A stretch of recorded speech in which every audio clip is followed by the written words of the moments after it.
Fala pessoal, tudo bem? Sexta-feira, mais um dia da nossa mentoria do livro. A gente está estudando o mito do empreendedor, que aí é um livraço, né? Falando de como que a gente pode estruturar o nosso negócio de uma forma que seja mais profissional. A gente está no capítulo 5. Se você perdeu algum dos capítulos anteriores, é só voltar na playlist do livro. E aí lá a gente foi lendo capítulo a capítulo, aí eu trago algumas ideias aqui do que aconteceu já na prática nos meus negócios e a gente consegue aí avançar. Então, capítulo 5, além da zona de conforto, mudanças drásticas provocam distanciamento do self e despertam a necessidade da criação de uma nova identidade. A tranquilidade ou as manifestações violentas do processo de mudança talvez dependam do modo como tal necessidade é satisfeita. Eric Hoffer, The Temper of Our Time, a têmpera do nosso tempo. Toda empresa adolescente chega a um ponto em que ultrapassa a zona de conforto do dono, o limite dentro do qual ele se sente seguro de sua capacidade de controlar o ambiente. A partir daí, o controle fica prejudicado. Ou seja, quando você está começando, você consegue entender tudo como funciona. À medida que você vai avançando no teu negócio, é natural que você não saiba mais tudo que está acontecendo na sua empresa. O limite do técnico é determinado pela quantidade de tarefas que ele consegue cumprir pessoalmente. O limite do administrador depende do número de técnicos que ele consegue supervisionar efetivamente ou de quantos gerentes subordinados é capaz de organizar para um esforço produtivo. O limite do empreendedor está ligado à quantidade de gerentes que convence a trabalhar em busca da visão dele. E aí o livro ele pauta muito essas três características da nossa personalidade, são, né, o técnico, o administrativo e o empreendedor. E aí nos primeiros capítulos ele falou um pouco do conflito que isso gera, né, que todo mundo tem essas três características dentro de si. O crescimento da empresa invariavelmente supera a capacidade que o dono tem de controlar, tocar, sentir e ver o trabalho a ser feito e inspecionar pessoalmente os progressos, como todo técnico sente a necessidade de fazer. Em desespero, ele assume as tarefas que conhece, deixando de lado as que desconhece. Abdica, assim, de seu papel de administrador e passa adiante a responsabilidade a um Harry. É então que o desespero vira a esperança de que Harry cuide de tudo tão bem que ele não tenha mais que se preocupar. Mas Harry tem necessidades próprias. Ele também é técnico e necessita das instruções do técnico. Precisa conhecer os objetivos das tarefas que executa. Precisa ser informado sobre os resultados pelos quais é responsável e sobre os padrões segundo os quais seu trabalho é avaliado. Precisa também saber em que sentido a empresa avança e como suas responsabilidades se encaixam na estratégia geral. Para produzir efetivamente, Harry deve contar com algo que o técnico transformado em empresário não é capaz de dar a ele, um gerente. E a falta de um gerente faz a empresa cair em espiral.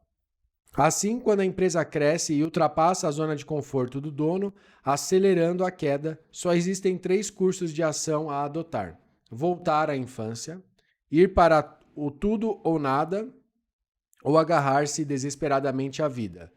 Vamos examinar cada uma deles. E aí, a gente sempre se identifica, né, com alguma parte aqui das descrições, e eu só quero reforçar que não necessariamente se você é uma pessoa mais técnica, que tenha dificuldade com o perfil administrativo, ou então você é uma pessoa mais empreendedora, que tem muita visão, mas pouca habilidade de manter métricas e controle, que a gente somos indivíduos em transformação, então tudo é possível de se aprender aqui. Voltando a ser uma empresa pequena. Quando o técnico transformado em empresário se vê em meio ao caos adolescente, uma de suas reações mais coerentes e previsíveis é voltar a ser pequeno. Se não consegue controlar o caos, livre-se dele. Volte ao tempo em que fazia tudo sozinho, quando não tinha funcionários com que se preocupar, clientes demais, um grande estoque, contas a pagar impagáveis ou recebíveis que não serão recebidos. Em resumo, volte ao tempo em que a empresa era simples. Volte à infância. Milhares e milhares de técnicos fazem isso.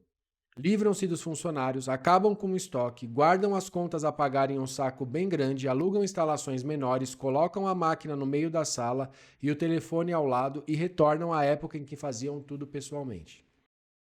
Cada um volta a ser um único proprietário, o chefe de cozinha, o lavador de pratos, um pau para toda a obra, mas sentindo confortavelmente a recuperação do controle. O que pode dar errado? Eles pensam, esquecendo imediatamente o que passaram. É de se esperar que a decisão cobre seu preço. Um dia, talvez 6 semanas ou 6 anos depois do dia da volta à infância, o inevitável acontece. Você acorda e o companheiro ou companheira pergunta: o que há de errado? Você não parece bem. Ah, não estou bem mesmo, responde. Quer me contar alguma coisa? Ah, é simples, eu não tenho vontade de voltar nunca mais à empresa. Mas quem vai se você não for? De repente, você se dá conta da realidade da sua condição. Percebe algo que durante anos recusou-se a ver. Fica diante da verdade inevitável. Você não tem uma empresa, tem um emprego. E o mais, o pior emprego do mundo. Você não pode fechar quando tem vontade, porque com a empresa fechada o dinheiro não entra. Não pode sair quando quer, porque quando sai ninguém faz o trabalho. Não pode vender, porque quem vai comprar um emprego? Nesse momento você sente o desespero e o ceticismo que dominam a maioria dos pequenos empresários.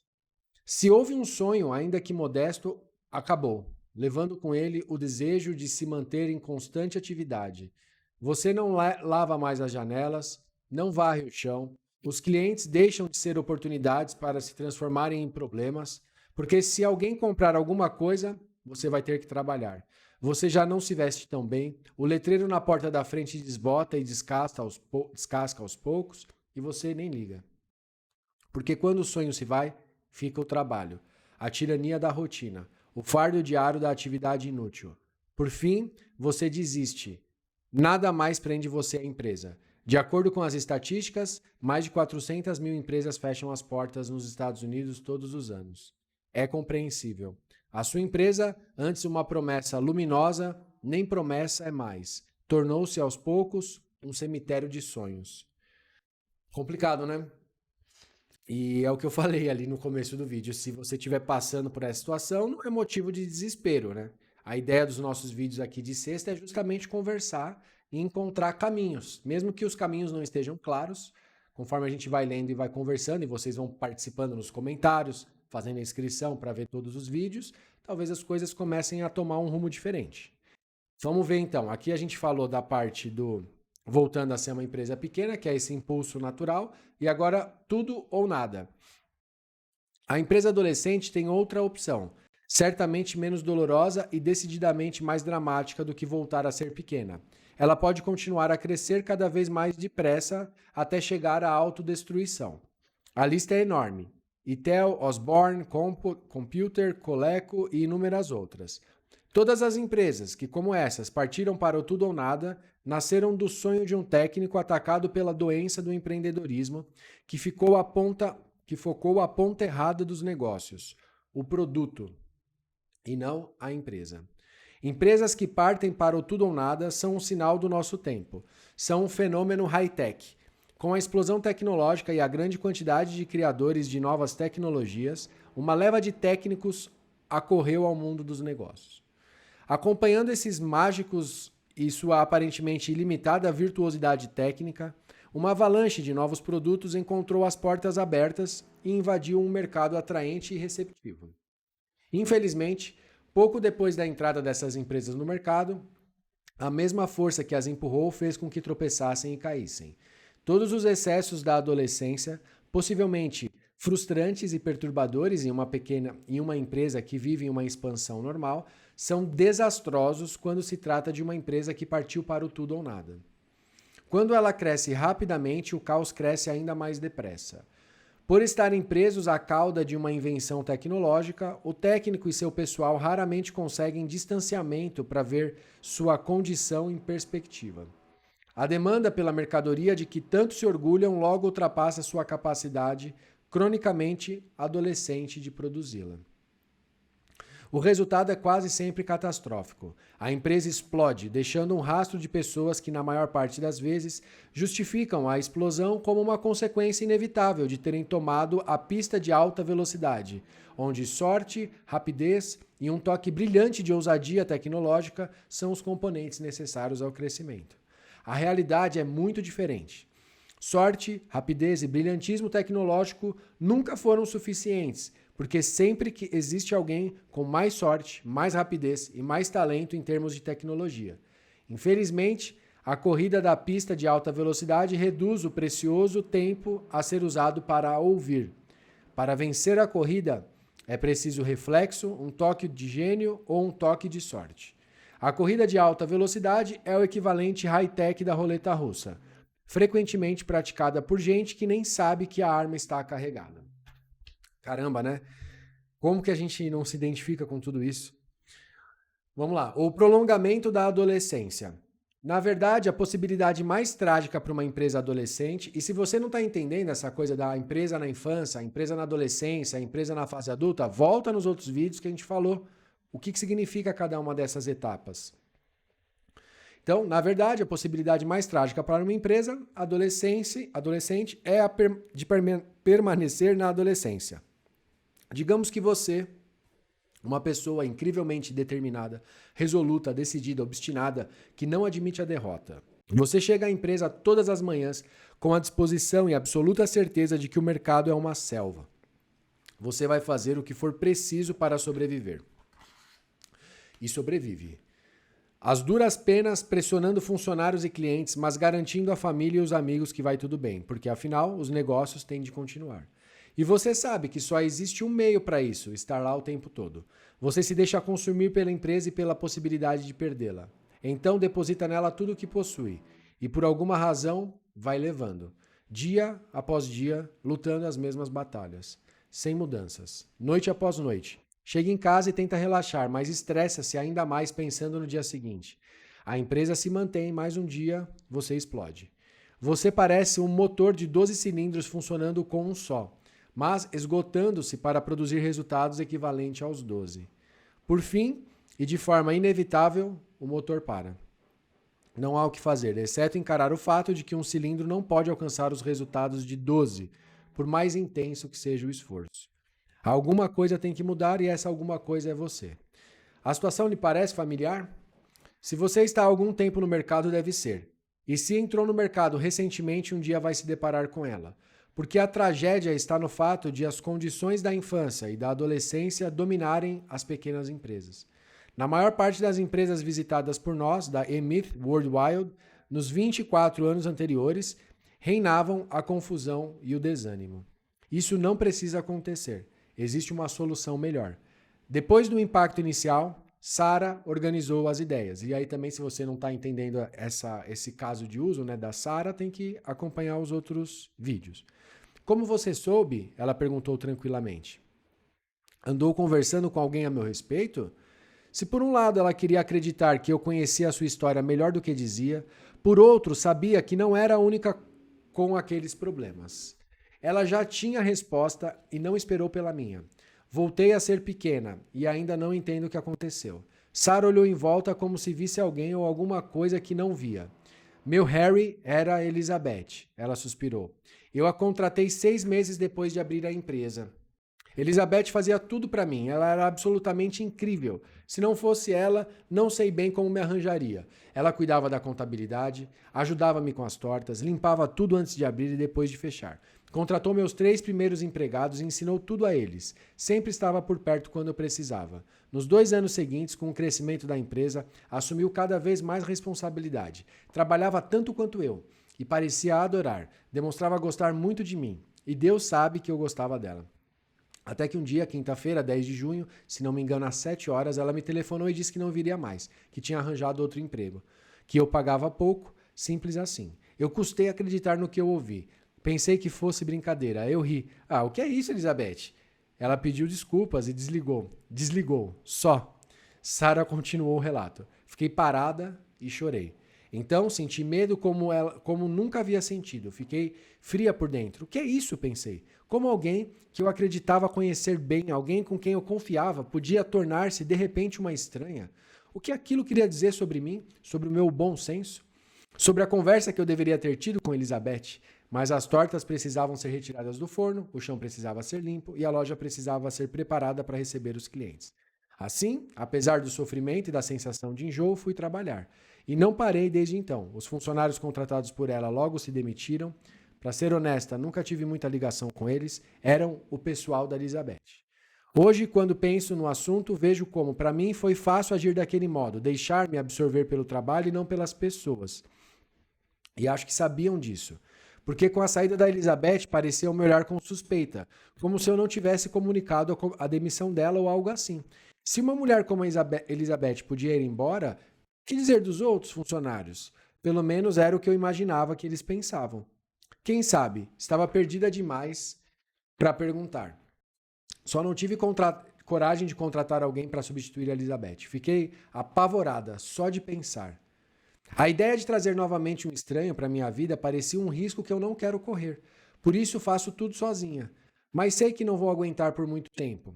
Além do mais, para quê? Sara suspirou fundo e me olhou fixamente. Eu estou na minha zona de conforto. O que eu faço? Recomece, eu respondi, mas de maneira diferente. É a única saída da armadilha. A maioria das pessoas já viveu a experiência de desapontar-se com alguém em quem confiava, como resultado da própria indiferença, incompreensão, falta de habilidade ou de atenção.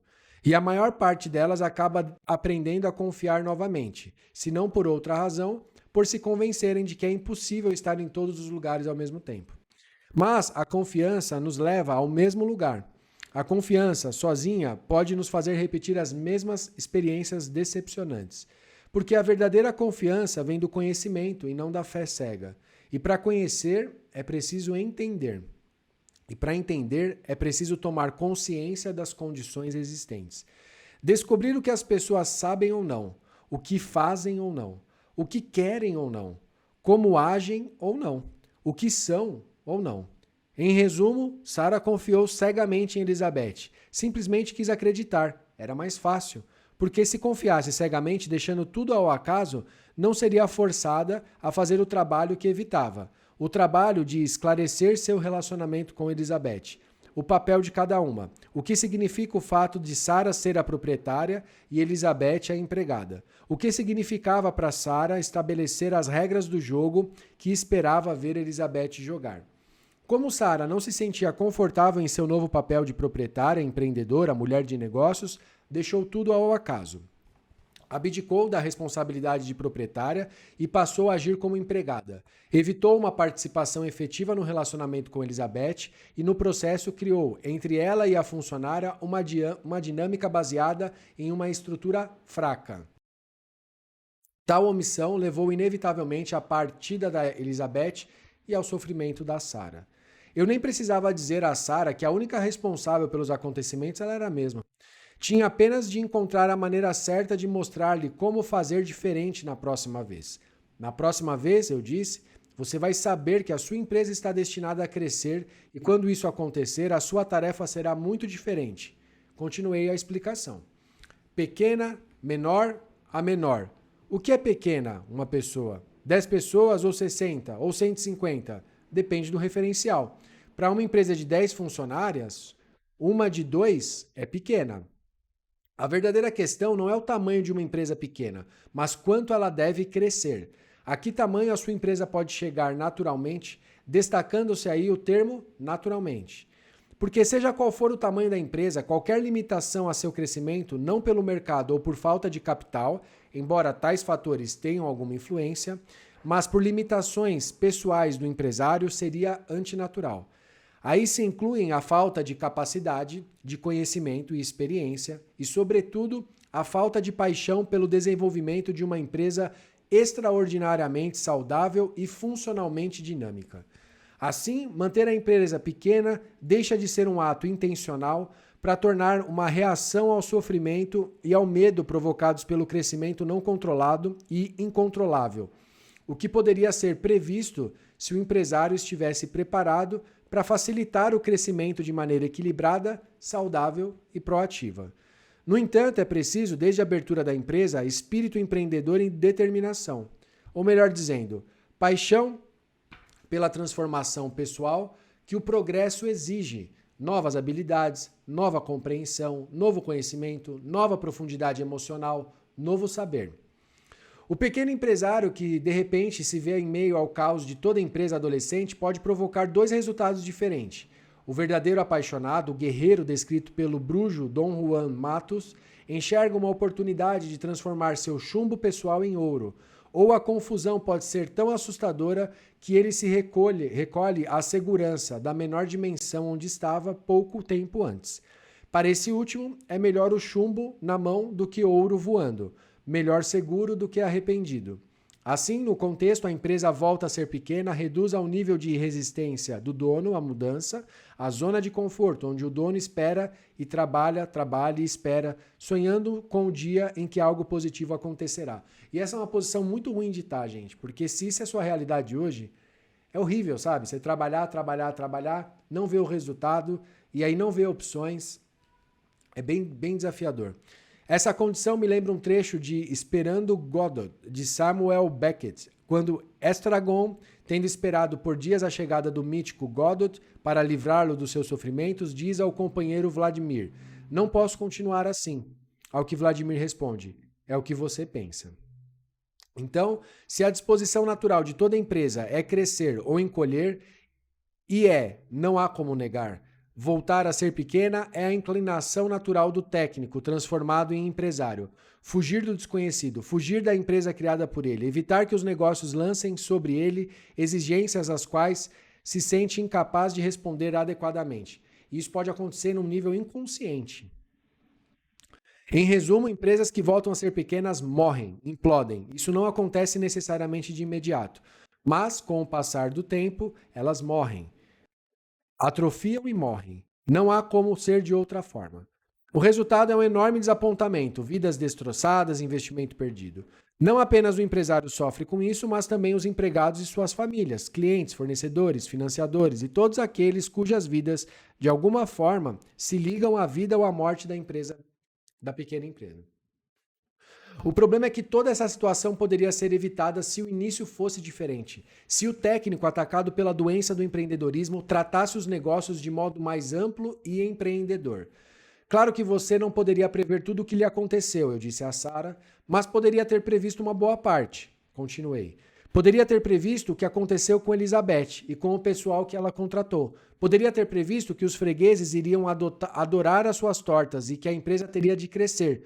Poderia ter previsto que o crescimento traria responsabilidades adicionais, além de exigir novas habilidades e mais investimento de capital para fazer frente a elas. Em poucas palavras, você não poderia saber tudo, mas poderia saber mais um pouco. Essa é a sua tarefa, Sara, a tarefa do dono. Aquela que, se você não fizer, ninguém vai fazer. Prepare-se e preparar a empresa para o crescimento. Informar-se o suficiente de modo que, quando a empresa crescer, a base e a estrutura sustentem o peso adicional. E por mais que a responsabilidade lhe pareça assustadora, não há escolha. Se quiser que a empresa cresça, é claro. Cabe a você determinar com o máximo de precisão o nível de crescimento da sua empresa. Para isso, deve compreender os processos-chave a serem dominados, os objetivos-chave a serem alcançados e a posição-chave a ser ocupada no mercado. Faça as perguntas certas, tais como: onde quero chegar? Quando pretendo chegar? De quanto capital vou precisar? De quantas pessoas fazendo o que e como? Qual será a tecnologia necessária? De que tamanho serão as instalações no primeiro, segundo e terceiro estágios? Você vai errar às vezes? Vai cometer enganos? Vai mudar de ideia? Claro que sim. Frequentemente. Mas terá planos para enfrentar as emergências. Para o sucesso e o fracasso. E de vez em quando vai simplesmente seguir o fluxo, o instinto ou a intuição. Mas em todos os momentos, mesmo quando agir por instinto, o segredo é planejar, prever e elaborar a sua visão do futuro, sua e de seus empregados. Porque sem uma articulação, sem explicar claramente de modo que os outros entendam, você não tem o controle da situação. E mais, sabia que durante os anos em que trabalhei com milhares de pequenos empresários, eram poucos os que tinham algum tipo de plano? Nada no papel, nenhum compromisso assumido por escrito, nada de concreto. Lembre-se, Sara, de que qualquer plano é melhor do que plano nenhum. Porque no processo de definição do futuro, o plano começa a moldar você para a realidade. Tanto a realidade do mundo lá fora, como a que você consegue criar dentro da sua empresa. E quando as duas realidades se fundem, formam uma nova realidade. A sua, criada por você na mente e no coração, unindo os elementos da empresa e a empresa ao mundo, formando algo que nunca existiu. Eis aí o sinal de uma empresa madura que começou de modo diferente. Uma empresa madura é formada sob uma perspectiva mais ampla de empreendedorismo, sob um ponto de vista mais inteligente. Ela não funciona por causa do dono, mas apesar da ausência dele. E por começar assim, tem mais probabilidade de continuar assim. Aí está a verdadeira diferença entre uma empresa adolescente, onde tudo fica ao acaso, e uma empresa madura, onde existe uma visão que dá forma ao presente. Mas estou indo depressa demais. O importante é saber que a sua experiência poderia ter sido completamente diferente. Para iniciar uma empresa, existe um modo que em nada se parece com o que foi adotado por você e pela maioria dos técnicos transformados em empresários. E qualquer um pode fazer isso dar certo. Percebi um brilho nos olhos da Sara quando ela me falou suavemente. A ideia toda me tocou. De repente, tudo o que parecia escuro clareou. No entanto, mal ela começou a entusiasmar-se com a ideia de criar uma nova empresa que funcionasse, outro pensamento, um tanto sombrio, tomou sua mente. E quanto a Elizabeth? Perguntou. Eis a pergunta que todo técnico transformado em empresário quer ver a resposta. É como se com essa resposta tudo mais estivesse esclarecido. Como se a solução de todas as frustrações pelas quais passa a maioria dos pequenos empresários estivesse, de algum modo, ligada a determinada pessoa. Como se dentro da complexidade do relacionamento de Sara com Elizabeth e em todos os relacionamentos houvesse uma tecla que, acionada, consertasse tudo. Não sou gênio, mas sei que essa tecla não existe. Existimos apenas nós, você e eu, tentando desajeitadamente acertar, muitas vezes surpreendidos pelo comportamento dos outros e pelo nosso, pelos erros cometidos, pelo distanciamento dos sentimentos alheios. Calmamente, olhei bem fundo nos olhos de Sara e disse: a verdadeira questão não é o que fazer a respeito da Elizabeth, mas o que fazer em relação a todas as Elizabeths do seu futuro. Você fez o melhor que podia. Elizabeth também. É hora de tocar a vida, de desenvolver a sua empresa de maneira estimulante. Tá pronta? Aí a Sara sorriu, com os olhos brilhantes de entusiasmo. Se você estiver, eu estou. Então vamos conversar um pouco sobre maturidade, porque é lá que está o seu futuro. E esse livro aqui ele é muito bom, porque eu já li algumas vezes e eu sempre acho que mexe comigo, sabe? Porque eu passei por todas essas fases. Eu ainda estou nessa fase do técnico, indo para a fase de maturidade, tentando chegar nessa otimização toda que eles vão propor. E o objetivo do e-commerce é isso, é documentar tudo o que eu faço no dia a dia. Algumas coisas eu acerto, outras eu erro. Eu espero que vocês curtam o processo. O link para comprar o livro está na descrição. Se você escolher pelo link, você me ajuda o projeto a manter tudo isso funcionando também. E todas as sextas a gente tem esse encontro. Na próxima semana a gente vai seguir lendo a mentoria do livro. E eu espero que vocês curtam bastante esse processo. E me conta aqui nos comentários em qual fase de negócio, de empresa que você está hoje. A gente se vê então na semana que vem.